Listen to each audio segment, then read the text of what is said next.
نہ انہیں کسی قسم کا ڈر ہوتا ہے، نہ انہیں کسی قسم کا خوف ہوتا ہے. جنت ان کے استقبال کے لیے تیار کر دی جاتی ہے. یہ مثالی نوجوان چاہیے. آج وقت اور حالات تم کو چیلنج کر رہے ہیں، وقت اور حالات تمہارے لیے چیلنج بنتے جا رہے ہیں، لیکن اس کے باوجود ہم سدھرنے کا نام نہیں لیتے. آئیے آگے بڑھتے ہیں. مصعب بن عمیر مثالی نوجوان جس کی زندگی مال میں، خوشبو میں، لباس میں، جوتیوں کی انبار لگی ہوئی. تاریخ شاہد ہے کہ ایک جوتی مصعب بن عمیر اگر پہن لیتے اور شام کو اتار دیتے تو پھر دوبارہ پہننے کی اس کی باری نہیں آتی. اتنی دولت مند آدمی. وہی نوجوان جب اسلام قبول کرتا ہے تو ایسی مثال بیان کر دی جس کے لباس کی کوئی قیمت نہیں لگا سکتا تھا، جس کی خوشبو کی کوئی قیمت نہیں لگا سکتا تھا. اسلام قبول کرتا ہے وہ نوجوان تو چچا لے جا کر ایک اندھیری کوٹری میں بند کر دیتا ہے. بھوک سے نڈھال وہ نوجوان. ماں کو طرز آتا ہے. 3 دن کے بعد ماں جھانکتی ہے، بے ہوش پڑے ہوئے ہیں مصعب بن عمیر. کھانا پیٹ میں نہیں ہے، پانی بھی نہیں ہے، پہننے کے لیے کپڑے بھی نہیں ہے. ماں ادھر ادھر ڈھونڈتی ہے. پرانا ایک کپڑا ملتا ہے جس کو کئی پیون اور پھٹا ہوا تھا، وہ جو مصعب بن عمیر کے حوالے کرتی ہے اور کہتی ہے نکل جا بیٹے یہاں سے اور جا کر کے اپنے جان کو بچا لینا. وہ نوجوان نہ دولت دیکھا، نہ شہرت دیکھا، نہ عزت دیکھا. اس کپڑے کو اپنے جسم پر لپٹا ہوا ہے. اللہ کے نبی صلی اللہ تعالی علیہ وسلم کے خدمت میں جب حاضر ہوتے ہیں مصعب بن عمیر رضی اللہ تعالیٰ عنہ، بال بکھرے ہوئے ہیں، ہونٹ سکے ہوئے ہیں، پریشانی کے عالم میں ہے. اوپر کا پہننے کے لیے نہیں، صرف تہبند مختصر سا ہے جس میں سے جسم کے کچھ حصہ جھانک رہے ہیں.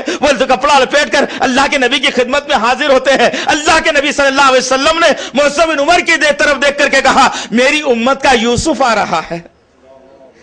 کیا ہے یار، کہاں ہے میرے نوجوان ساتھیوں تم لوگ؟ 8 دن میں ایک دفعہ کہیں ایک مقام پر جمع ہونا اور باتوں کو سن لینا پھر وہاں سے چلے جانا. ہماری ذمہ داری اسلام سے اتنی ہے بس. ہماری ذمہ داری اتنی ہے بس. اور اس سے زیادہ کیا کریں بھائی؟ 1 گھنٹہ بیٹھتے ہیں، سنتے ہیں، معمولی بات نہیں ہے. ہفتے میں 1 مرتبہ 1 گھنٹہ بیٹھ کے سن لیتے ہیں، اسلام کی ذمہ داری تو ہو گئی. تعجب کریں گے اگر میں کہوں تو میں کھل کے بات کرنے کا عادی ہوں اور معاشرے پر ہماری کڑی نظر ہوتی ہے کہاں کہاں کیا کیا ہو رہا ہے. ساتھیوں کی ضرورت ہے، جتنے ہیں اتنے لے کر کے چل رہے ہیں، جتنے ہیں اتنوں کو لے کر کے چل رہے ہیں. توجہ دلاتے ہیں نوجوانوں کو، کام کرو مسلم معاشرے کے اوپر. کوئی کمانے کی فکر میں، کوئی گنوانے کی فکر میں، کوئی محبت کی فکر میں، کوئی چاہت کی فکر میں، کوئی غربت کی فکر میں، کوئی امیری کی فکر میں. مسلمانوں کا حال تو بس یہاں تک ہو کر کے رہ گیا ہے. آج کی تاریخ میں تمہارے شہر کو بدترین شہر بنانے کی فکر کی جا رہی ہے. میں کہہ رہا ہوں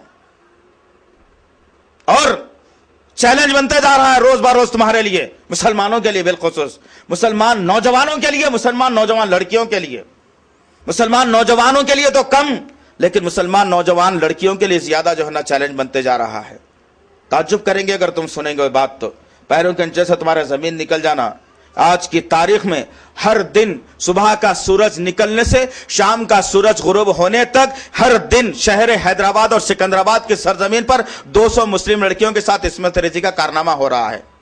تمہارے شہر میں کیوں ہو رہا ہے؟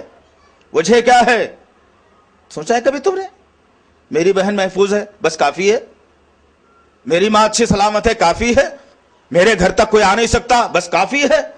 یہ ذمہ داری نہیں ہے، پورے معاشرے کی ذمہ داری ہے تمہارے اوپر. پوچھے گا اللہ تعالیٰ تمہاری جوانی کہاں پر گزری تھی. اللہ تعالیٰ نے اپنے نبی کی زبان مبارک سے نوجوانوں کو جذبہ دلا اور کہا وہ نوجوان جس کی زندگی اسلام کی چاہت میں گزری ہو، جس کی زندگی اسلام کی محبت میں گزری ہو، جب کوئی سایہ نہیں ہوگا میرے عرش کا سایہ ہوگا، میں اس نوجوان کو اپنے عرش کا سایہ نصیب کروں گا. اٹھارا نوجوانوں کو، مثالی نوجوان بنایا، بتایا لوگوں کو ایسا نوجوان چاہیے اسلام کے لیے جو ہمیشہ اپنے اندر ایک چستی اور پھرتی برقرار رکھتا ہو، اپنے اندر ایک جذبہ ایمانی رکھتا ہو، جو کسی نہیں کھاتا ہو. وہ نوجوان کی ضرورت ہے آج.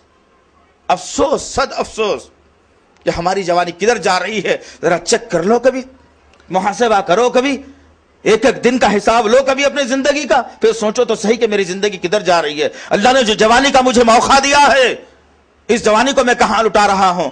ہو سکتا میرے بھائیوں پھر اللہ تعالیٰ نے مجھے ہم کو جوانی جو دی ہے، ہم بچپنے سے اچھے رہتے اور جوان ہونے کے بعد دماغ کی ایک رگ اللہ تعالیٰ ہٹا دیتا اور گھوڑوں پر سڑکوں پر کاغذ چنتے ہوئے نظر آتے۔